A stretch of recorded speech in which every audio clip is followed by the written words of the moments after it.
सामने वाला इंसान अचानक से डिसअपियर हो जाता है। कुछ भी मैसेज उसके बहुत दिनों तक आते नहीं है। हे स्ट्रेंजर, ऐसे करके अचानक से कॉन्वर्सेशन शुरू हो जाता है, जैसे कुछ हुआ ही नहीं था।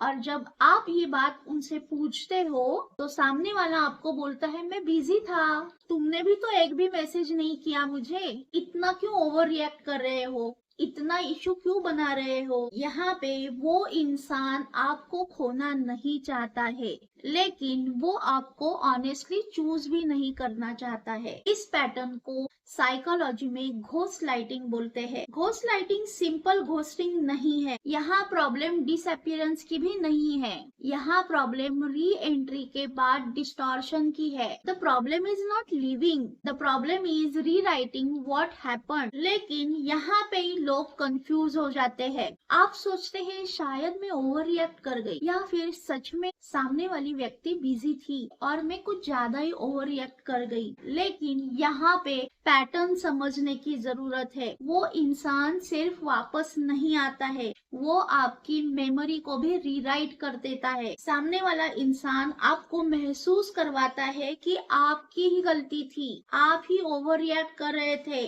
आप ही ओवर थिंकिंग कर रहे थे, और धीरे धीरे आपका सेल्फ डाउट बढ़ने लगता है। जो कनेक्शन आपको रियल लग रहा था वो एक शायद वैलिडेशन लूप था। It felt real but it was just a validation.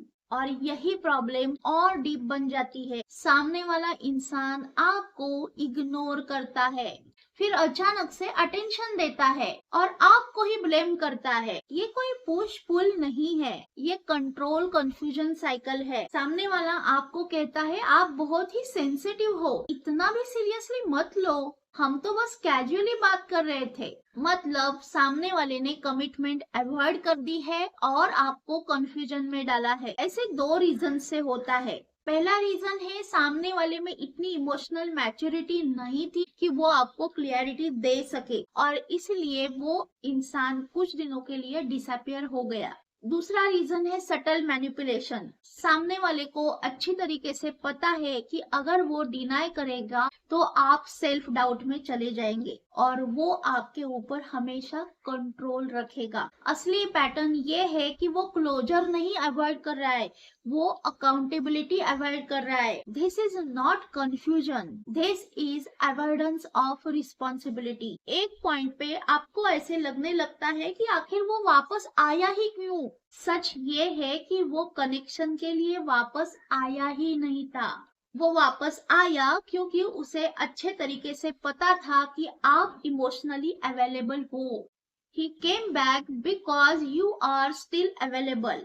और कभी कभी अनसर्टनिटी ही हमें इस तरह से बांध के रखती है। Sometimes it is not love that keeps you stuck, it's a lack of clarity.